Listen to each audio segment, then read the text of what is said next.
Welcome to the International Institute for Facilitation's podcast, Spaghetti on the Wall. I'm Eileen Dowse, Chair Emeritus and Director of Assessments for INIFAC. And I'm joined today with Chris Sax, and she's the Interim President for the Maryland University Integrative Health. I called it interactive, but we'll talk about that later. Integrative Health. Her Ph.D. is in human genetics. So, oh boy, you're in for a treat. 2 PhDs on a call. How exciting is this going to be? And she is also a certified virtual facilitator with INIFAC. Hi, Chris. Hi, nice to see you again today, Eileen. Good seeing you. And I guess the most important thing to say is this is being recorded. Okay, so if we're going to talk about confidentiality today, I think that's important. And don't worry. I mean, you can just say it to me, and I'm sure all the people on YouTube will love it too. So. Oh, that's great. So let's dig into this topic about confidentiality, because it can go deep, wide, high, low. Yeah. And in your mind, is there a short version on what confidentiality is? That's a really good question. A short version, I'm not sure that's the case. I think it depends upon the situation, depends upon who's involved. It probably seems very straightforward, and a lot of pieces of it are straightforward. Mm-hmm. But then there's some nuances and some things, some circumstances not everybody thinks about. So there's the obvious things like personal information, personal private information. And you've got basic info, financial, health information, health records. If you're at a university, student records. That's kind of the basics that everybody would recognize. But not everybody thinks about confidentiality of an organization. And so that's things like financial information, legal, any kind of non-disclosure agreements that the organization might have with somebody, that falls in that category. And then there's the big catch-all of things like intellectual property, trade secrets, proprietary information. So that's one that not everybody thinks of. Then there's I call it a special kind of confidentiality, and that's anonymity. So let's say you're facilitating a meeting, and the purpose of that is to gather feedback, gather suggestions on maybe a very sensitive topic or for leadership, and they really want to know what people think. But if you're going to tell them what somebody said and who said it, that kind of shuts down the conversation and the honesty. So I think anonymity is one that, for those kinds of circumstances, is an important piece of confidentiality. As both of us, as we do facilitating of meetings, one of the things that I found, and we were talking before we started recording about this idea of critical thinking skills, when you include confidentiality and a ground rule operating principle norms, one thing I find myself doing is saying to the participants or to the people in the meeting, what does confidentiality mean to you? And what a great poll of the group, because that's a great idea. Point, it's like there's confidentiality of the organization, there's confidentiality of the content, but also if I happen to be in this meeting and we're all peers and I start complaining about my manager, I don't necessarily want that to get out. So laying that specifics, that understanding if people get it, because I think it's like communication, right? Oh, we're all going to be confident. Oh, we're all going to communicate well. I don't know if everybody gets it. That's a really good example. You just said you're starting to complain about your supervisor. So there's the other people in the room keeping that confidential. But you as the complainer, that's your own confidentiality. So do you really want that out there? So are you violating your own confidentiality? It's just, you really have to stop and think about what you're sharing with who and if you have authorization to do that, frankly. Yeah. Yeah. And I'm all about the what ifs. Yeah. So if you and I agree on confidentiality, then if I leave the room and you hear me breaking that confidentiality, Mm. then what? Do you Mm. highlight it to me because I may have just been, I may have forgotten, or I may have not cared to honor our Yeah. agreement. So, what do you do when you see a confidentiality being, or a confidence being broken? So I think probably the best thing to do is just as soon as you can, bring it up, Yeah, address it. It could have been completely inadvertent. yeah, Person not realizing that what they were saying, where yeah, they were saying it, who they were sharing it with, that it was a breach. absolutely, And absolutely. hopefully that's always the case. If not, then depending upon your relationship and what information was involved, then maybe it's taking it somewhere else. Maybe it's reporting it. Maybe it's just working on it together. But the most important thing is to address it immediately. Mm-hmm, mm-hmm. And Yeah. getting back to this definition or Yeah. understanding of confidentiality, um, there are a lot of different things that can be confidential, like our Mhm. words, right? Or Yeah. you talked about intellectual property, or even, and I've seen some facilitators post pictures of the meeting on Yeah. social media, and I'm like, oh, I hope that you have agreement to do that. Yeah. I hope everyone in the room has agreed to Yeah. that.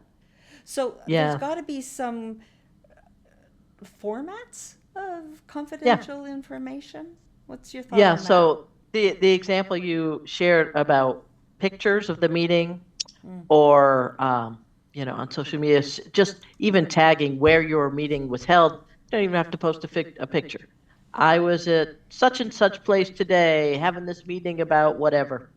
Okay, so those things can be traced back to people. Photos can Yeah. be tagged to a particular location. Your post, where you posted from, can be tagged to a certain location. So it's one thing if it's you, but there's other people on that picture. There's other people who were in that meeting, and perhaps their location that day, their participation, the topic of the meeting, perhaps that was supposed to be confidential. So you may have inadvertently shared all this information that for somebody like me who's not a techie would not be able to figure out what had been shared in a photo or a location tag, but other people who are not that much more sophisticated with technology than me could figure that out. And Sure. you have no idea potentially that you've shared that. And those people that you've shared about, they potentially have no idea that you have shared where they were, what they were doing. Yeah. And if That's you think about that's an, that's a really big challenge oof, in this day and age. Yeah. yeah. And if Yeah. you think about an organization that has investors and Oh, suddenly, yeah. yeah, suddenly you accidentally mention that, oh Yeah. yeah, we had a really tough meeting about laying off a bunch of people. Yeah. We had a board meeting today. Wait I'm on the board. Why wasn't I in that meeting? Oh, that's a good one. There you go. Yeah. Yeah. Yeah, Yeah. and I'm wondering if part of our thinking here, and with the International Institute of Yeah. Facilitation, often from the United States, we really think about laws. I mean, I would venture to guess that we are the most Yeah. litigious country in the world. So we think about consequences that may occur, and that consequence may Hmm. be you never get hired back as a facilitator, or you lose your job within the company. Hmm. Any other consequences that you can think of when if you break that confidence? Well, certainly those are extreme cases that you just talked about. That, but short of that, your reputation, trust among that group of people Uh-huh. for any future facilitation. So you may be hired back, but let's say it's the same group of people or different words gotten around. Yeah. Yeah, she does not keep things quiet. So, Yeah. so those are definitely two big ones. And I think the world we're just in continues to evolve. Yeah. It's We have laws, we have rules, we have regulations. Sometimes things change and the change gets retroactively applied. Mm-hmm. And that's something you just cannot predict. Yep. So those are, Yeah. I think it's just not a good idea overall to break that confidentiality. Yeah, Right. Well, yeah, and part of me is thinking, oh, I wish we could teach this in high school to these yeah, high schoolers who are posting things, and I'm like, yeah, no, don't do it. Yeah, yeah. because Well, it's that's, for there.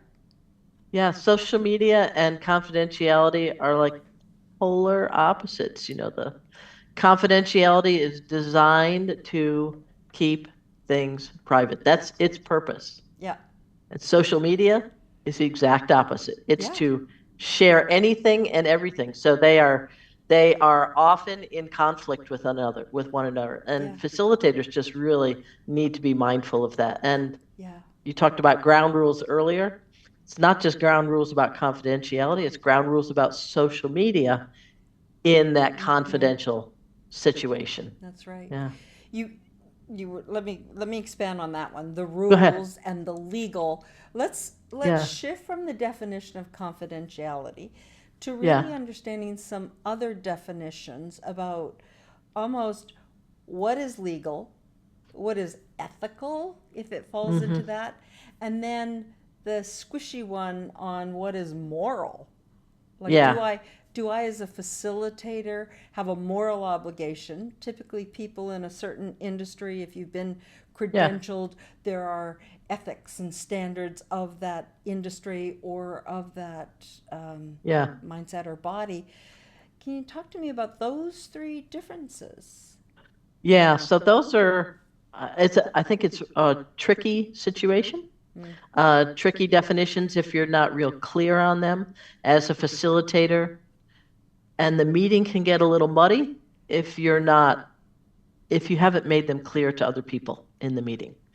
So confidentiality, I think we think about it as a set of techniques, a set of approaches, a set of strategies, best practices to keep information private, to protect people, to respect people. Then laws, I mean, that's pretty clear. It's, what you can and you cannot do without legal consequences. If you break a law, there is a legal consequence. That's pretty clear. Yeah. And there's some legal aspects that do involve confidentiality. Now, Then go ahead. should I assume in your position, all right, first off, president of university, so you have student records, it's pretty obvious what needs to be confidential, or if someone's Yeah. facilitating employee records. And Yeah. when you're talking about integrative health, we all know about HIPAA. And we're talking about Yeah. we're talking like we know what we're talking about. So is it so obvious that in your world everyone's going to be confidential because you think health? It's like, no, I'm not going to share anything about someone else's health. Is it obvious in some places and maybe not so obvious in others? Yes. Oh, Yes to someone both. Yes asking to questions both. hates when the other person answers Yeah, like that. yes to both. Again, it depends. Depends upon the person's perspective, their prior training, what they're used to. Some things that may seem innocuous are actually confidential. They just haven't been exposed or trained in why that is confidential information. Right. So, it's just it really it's all over the gamut. Yeah, it is. There have been many times that myself, I can't even give you an example right now that it didn't occur to me. Oh, is that HIPAA protected? Oh, well, I guess it is. I just had to. I was looking at it from the surface level. I didn't go down deeper to what is that piece of information. Yeah. Yeah. And let's face it, sometimes people want to share information like, ooh, I facilitated at the University or Maryland University. Ooh, look at me. Yeah. Okay, that could check first. If you're Yeah. the client, I need to check with you and say, is it all right if I say that? Because So that's a good example right there. It's like, well, I went there I was a patient. Is that HIPAA protected or not? You really have to stop and think about that. You said you went to a place. Is that HIPAA protected? Probably not. But you have disclosed that there was a medical reason that you went there. Right. And so that you're starting to get into HIPAA protected information.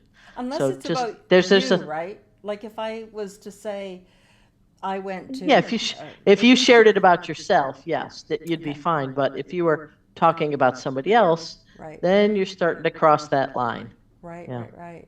Interesting. Yeah. Okay, so there's lots of legal issues. Lots of them. Now, what Then about you get in. ethical? Yeah, then you get into the squishy moral and ethics. Yeah. They're kind of two sides of the same coin. They're much more subjective than the confidentiality and the legal aspects. So moral would be those personal beliefs that you have about what is right and what is wrong, and that comes from your background and your upbringing, your culture, those kinds of things. Like you could say, well, I believe it's wrong for somebody to lie because that's just the way I was raised. Yeah. Okay.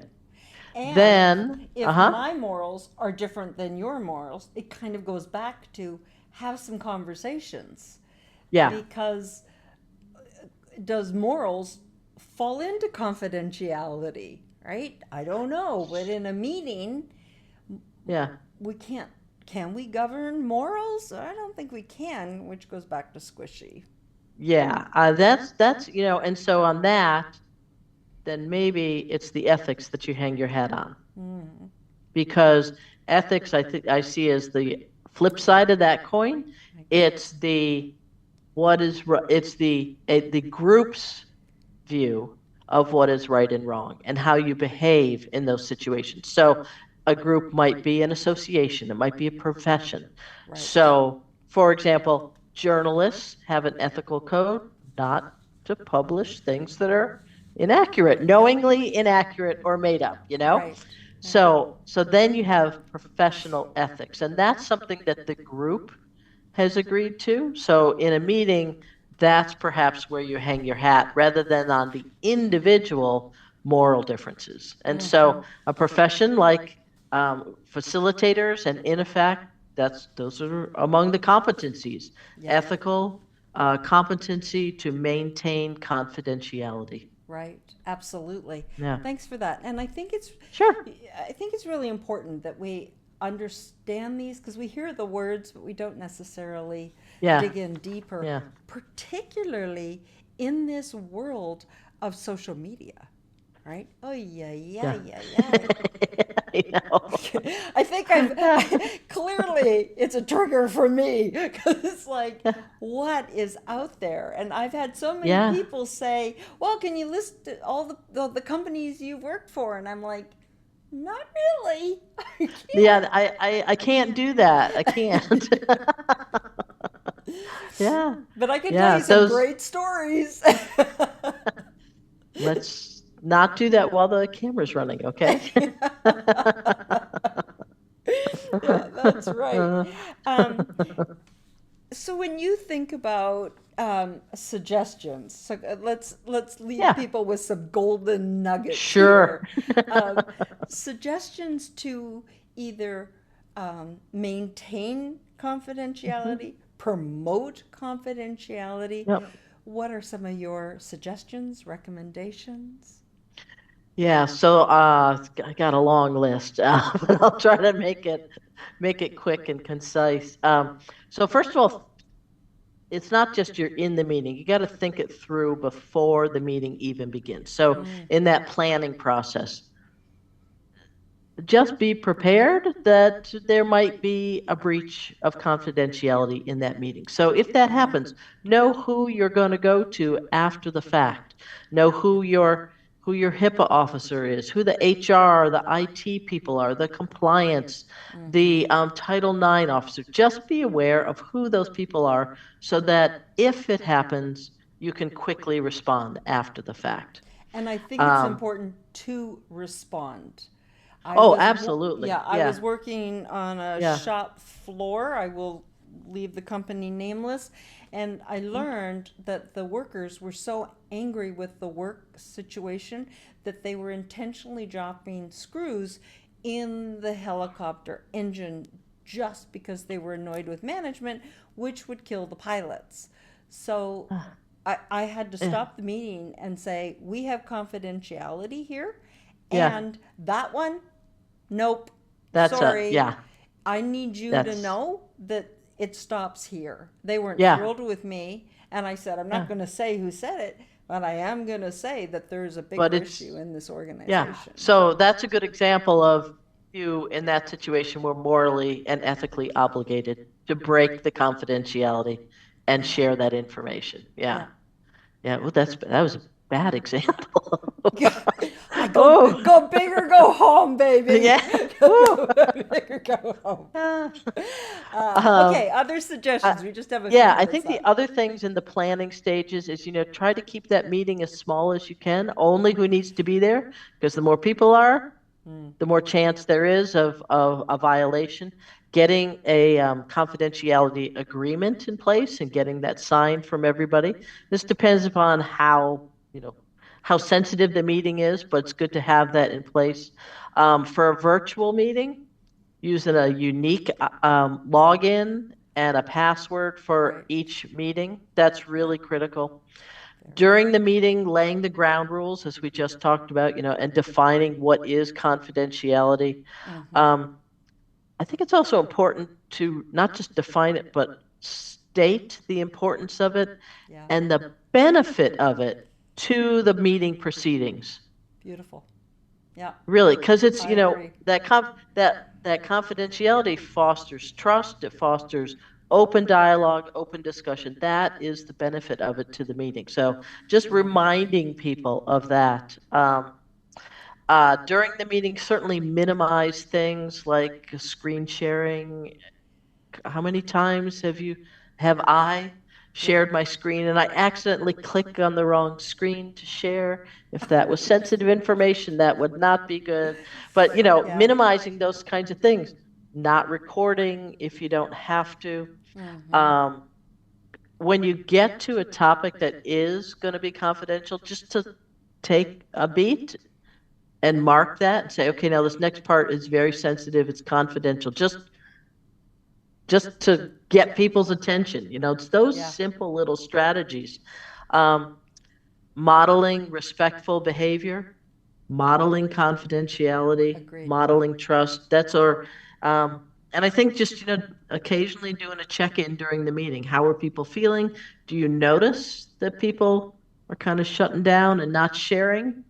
Or is the ball really rolling in a good direction like that? And then always throughout the process, are you using appropriate technologies or systems, processes to gather, to share, to store data and information? And that's just throughout the whole thing. So. Beautiful. Beautiful. Well, thank you, gracious. Eileen. Boy, I hope people listen to this because it's so important. Oh, Chris, thank you. I can't thank you enough. First off, it's always a delight hanging out with you. And Indeed. Also, thank you for this dialogue, for just thinking about all of these thoughts that maybe people don't have a moment to, like you said, take a beat. So thank you, thank you, thank you. Oh, thank you, Eileen. I had a great time, great conversation, and always fun laughs. Thanks.